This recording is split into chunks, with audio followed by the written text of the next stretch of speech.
waxaan dhici karin weeye dhibaatada intaa la eg baa gabadha heshay way xanuunsan tahay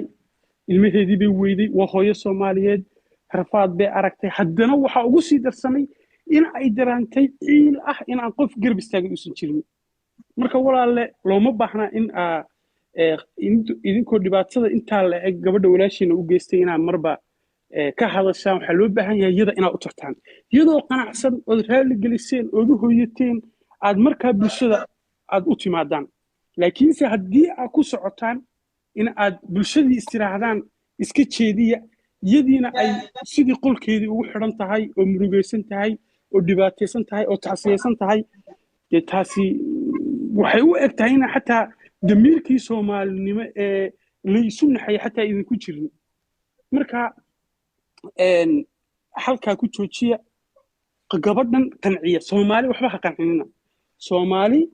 waxa ay u damqanayaan waa dhibaatada gabadhooda gaadhay gabadhaa soomaaliyeed dhibaatada gaadhay weeye haddii aad iyada qancisaan oo iyada raali gelisaan oo iyadu idinku faraxsan tahay oo iyadu idin cafisay soomaalina wayna cafinaysaa sidii marka hore madaxa idii saartay bay haddana idin sii saaranaysaa laakiinse anigu hadda waxaan arkayo ee aad sii wadaan ee sameynaysaan life of tiktok aad soo qabsanaysaan ee video soo duubaysaan taasi waxay u eg tahay in aad taagan tihiin wixii aan sameynay baanu ku faraxsannahay soomaali quriyaan qancinayna taasna waa fikrad khaldan marka intaas ayaan kaga baxayaa taladaas aan siinayay wassalaamu calaykum waraxmatullahi wabarakaatu si fiican aan kuu dhageystay horta hadalkaaga tan ugu weyn waxa waaye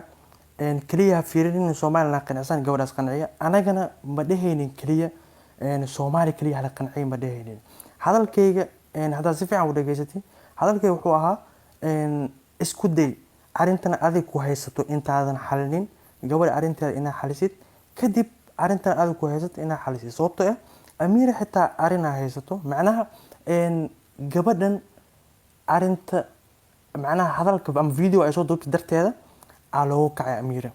saas darteeda marka anigana waxaan dhahay gabadha inta xalisid u soo laabo dadka ama shacabka Soomaaliyeed si saa u xalin lahayd sababtoo ah hadda inta badan dadka waxay ku kacsan yihiin Amira waa qofka kaliya soo hadlay haddana hadalkiisa uu ahaa hadal lagu qancin ama Soomaaliyeed ay ku qancin marka saas darteeda anigana waxaan dhahay maadaama hadalka lagu qanci waay meel dhig gabadha soo xali soo wanaaji enjoy ka soo dhig kadib Soomaaliyeed u soo laabo sababtoo ah Amira social media ku jirtaa hadda arintan haddii saas ugu aamusto gabadha kaliya ay si private u xaliso aan la ogaanin inay xaliso ama inay xalisay social media aan laga ogaanin macnaheedu waxa waaye wali Amira dadkiis wax khaldan ka aaminsanay way ka aaminsanaanayaan le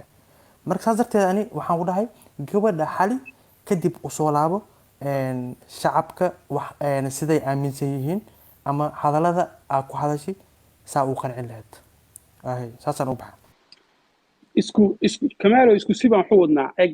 gabadha haddii ay dhammaantood u tagaan raalligeliyaan qalbiga muujiyaan waxaa dhahday kaliya iyadoo faraxsan bay ku soo wada laabanayaan macaa gabadhiyo farax ya laakiin waxaa dhahday Soomaalida iska badaa dhahday gabadha kaliya Soomaali hadda waqtiga la joogo iyadoo gabadhii qol ku xidhan tahay geeriyeysan tahay wax idinka tirsanayso weliba reer Malaysia oo dhan wax ka tirsanayso in aad live soo gashaan in aad qiil aad raadisaan aad Soomaalida iskaga jeedisaan waxaasi wax macna idin sameynaya ma wax un bay sii kordhinayaan laakiinse anigu muhiimadda koowaad waxaan siinayaa in aad kulligiin israacdaan kulligiin reer Malaysia youtuberada waayo Soomaalidu xaq bay idinku leeyihiin waa inaad ogaataan taa waxa aad horumarka idin gaarsiiyay waa Soomaalida waxa heerka aad taagantiin idin gaarsiiyay waa Soomaalida dadka idin daawado waa Soomaalida qof kasta oo Soomaaliyeed oo dhibaataysan waajib dastuuriya weeye inaad caawisaan ma aha xataa wax asxaan idinku leeyihiin sababtoo ah waxa aad halkaa aad taagantihiin maalintood bug baan akhriyay dowladda Soomaaliya laga qoray qofka cashuurta shacabka wax ku barta jaamacad kaga soo baxa wuxuu si bilaash ugu shaqayn jiray dowladda iskuulaadka dowladda oo uu maadaama cashuurta shacabka wax ku soo bartay idinku kuwaas la mid tihiin sababtoo ah waxa horumarka idin gaarsiiyay waxa subscribe-kana siiya waxa view-gana siiya waa shacabka Soomaaliyeed qof kasta oo Soomaaliyeed xataa gabadha quriya maaha in case haddii soo baxdo qof kasta oo Malaysia ku dhibaataysan oo Soomaaliyeed waa waajib dastuuriya in aad garab istaagtaan haddii uu qof Soomaaliyeed yahay marka anigu waxaan dhihi lahaa gabadha u taga hadda way dhibaataysan tahay qolbay ku xiran tahay way murugaysan tahay waxyaabo fara badan baa caloosheeda ku jira maanta waxaa loo baahan yahay shacabka Soomaaliyeed u garab taagan yihiin annagu u garab taagannahay qof kasta ay wax ka tirsanayso aan enemy uu noogu yahay waxa weeye in aanu qalbigeeda qaboojinin ilmihii looma soo celin karo dhibaatadii dhacday iyo wixii la soo maray iyo wixii lagu sameeyey wax dib loo celin karo oo maanta la sixi kara ma aha laakiinse hadda waxaa loo baahan yahay waxa weeye in gabadhaa la raali geliyo in gabadhaa la qanciyo in gabadhaa caloolyooga iyo cuqdada iyo xumaanta intaa la eg ee ay tirsanayso laga baabi'iyo marka annagu haddaan shacabkii Soomaaliyeed nahay waxaanu diyaar u nahay haddii aad gabadhaa u tagtaan oo aad qalbigeeda qaboojisaan oo raali gelisaan oo madaxa qof kasta oo bini'aadmiya uu khaldami karaa laakiin hadduu raali gelin uu la soo istaago uu yidhaaho waa khaldama waa khasab in la aqbalo oo la cafiyo marka hadday idinku gabadhaa u tagtaan oo raali gelisaan oo ay idinku qanacdo oo iyadoo faraxsan oo idin garab taagan aanu aragno annaguna wayna cafinna laakiinse bataatan bacaali dhuux ahaan anigu qof kasta oo Soomaaliyeed waa walaalkay qof Soomaaliyeed oo dhibaataysan garab qaban waaya waxaan u arkayaa asagu inuu shay iga yahay marka walaalayaalow maanta inaad leef soo kortaan ama fiideo kala soo duubtaan wax xala oo idin kiraysaa ma jirto waxa qoriya loo baahan yahay waxa weeye gabadha qolka ku jirta ee murugaysan ee geeriyeysan in aad u tagtaan in aad si kasto xataa hadday idin caraysan tahay haddii aad telefoon ka qabanayn gurigeeda hor fadhiista u taga raali geliya waa walaashii waa gabar Soomaaliyeed shalay bay idinla qoslaysay shalay bay waqti idinla qaadanaysay shalay bay fiideo la duubaysay maanta si kasto oo ay idinku caraysan tahay wada awoodaan inaad u tagtaan hor fadhiisataan tustaan xumaanta iyo khaladka aad gasheen inaad bini'aadan u tihiin maantana aad madaxii soo hordhigataan kadib waa khasab waana ognahay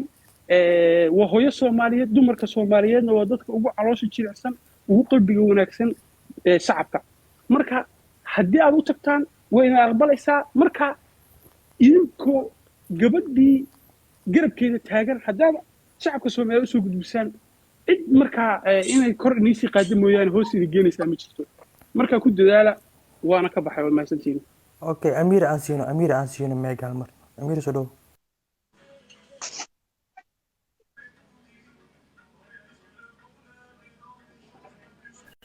أميرة مقل مجرى أميرة